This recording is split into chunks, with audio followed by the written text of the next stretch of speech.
मी मुळात कसं आहे, की आता UPSC म्हटलं, की सगळ्यांच्या मनात एक इमेज असते, की 15 तास स्टडी करणारा हं, एकदम विद्यार्थी किंवा एक बोरिंग लाईफ जो हं, फक्त पुस्तकांमध्ये एका रूममध्ये हं, बसलेला असेल आणि त्यामुळे काय होतं, की बरेच जण डिस्करेज सुद्धा होतात. बऱ्याच जणांची इच्छा असते, पण बऱ्याच जणांमध्ये असे भीतीचं वातावरण तयार होतं, की नाही असं आपल्याला नाही जमणार.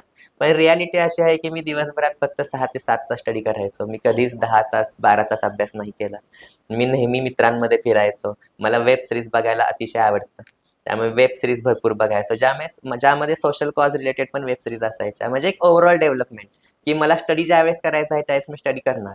पण ज्यावेळेस मला एंटरटेनमेंट करायची आहे त्यावेळेस मी एंटरटेनमेंट सुद्धा करणार. अशा प्रकारे मी स्वतःला एक म्हणजे रिलॅक्स फील करायचो. हं. आणि त्यामुळे मला प्रेशर नाही यायचं किंवा एक अँक्झायटी तयार नाही व्हायची किंवा बर्डन घेणं, सिलेबसचं बर्डन घेणं. मला असं वाटायचं, की 2 दिवस जर मी स्टडी नाही केला, तरी काही बिघडणार नाही आणि फक्त 2 दिवस भरपूर स्टडी केला तरी काही चेंज होणार हं, नाही. कारण ही मॅरेथॉन आहे UPSC. हं. इथे आपण 1 दिवस, 2 दिवस किंवा 100 बरं. मीटर स्प्रिंट सारखं नाहीये.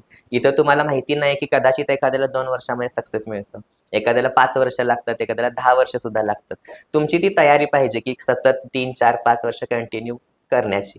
मग त्यासाठी तुम्ही रोज स्वतःला काही ना काही रिक्रिएशन ठेवणं किंवा रिलॅक्सेशन फील करणं गरजेचं आहे. जेणेकरून तुमचे जे 6, 7, 8 तास जे काही तुम्हाला योग्य वाटतं ते करत राहणं हं, आणि त्याचबरोबर अदर लाईफचे एन्जॉय पण हं, घेणं गरजेचं हं. आहे असं मला वाटतं. आणि हे मी केल्यामुळं मला कदाचित वाटतं, की मी UPSCच्या ह्या प्रेशर सिच्युएशनमध्ये सस्टेन होऊ शकलो.